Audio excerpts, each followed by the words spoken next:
Begin with the weather. Tens of millions of Americans are waking up to another day of painfully cold weather. Forecasters predict this unusual pattern will last into next month. This blast of bitterly cold air stretches from the Canadian border all the way down to the Gulf Coast, and the icy conditions mean big problems on the highways. Dean Reynolds is in Chicago, where the bone-chilling cold is in full force. Dean, good morning.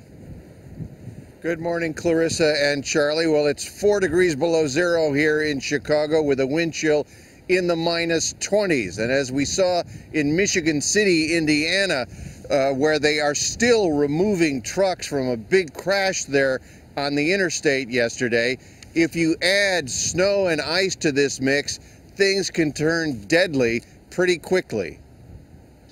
Just after 3 p.m. it began, trucks slamming into cars one after the other. I heard lots of noises, lots of bangs, sound like a big train wreck.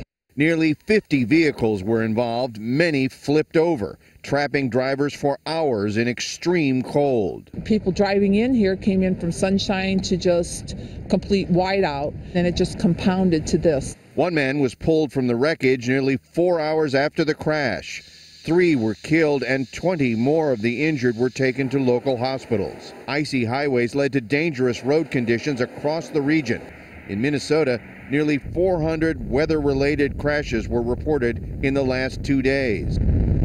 The state is on track for its coldest winter in more than 30 years. I didn't put enough gloves on this morning. My face is freezing.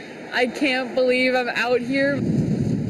While bitter winters are nothing new for the Midwest, sub-zero temperatures are coating the Great Lakes with the greatest amount of ice in 2 decades.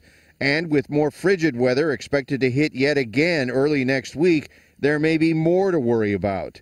The national propane shortage could leave more than 7 million households who rely on that heat source stuck in the cold. I don't have a choice. I have absolutely no choice.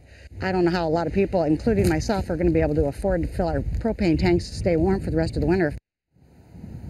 Now, temperatures are actually expected to rise into the 20s today, but then we'll dip back into negative territory on Sunday, and the low on Monday here, Clarissa and Charlie, is expected to be 17 degrees below zero. Unbelievable. Thank you, Dean.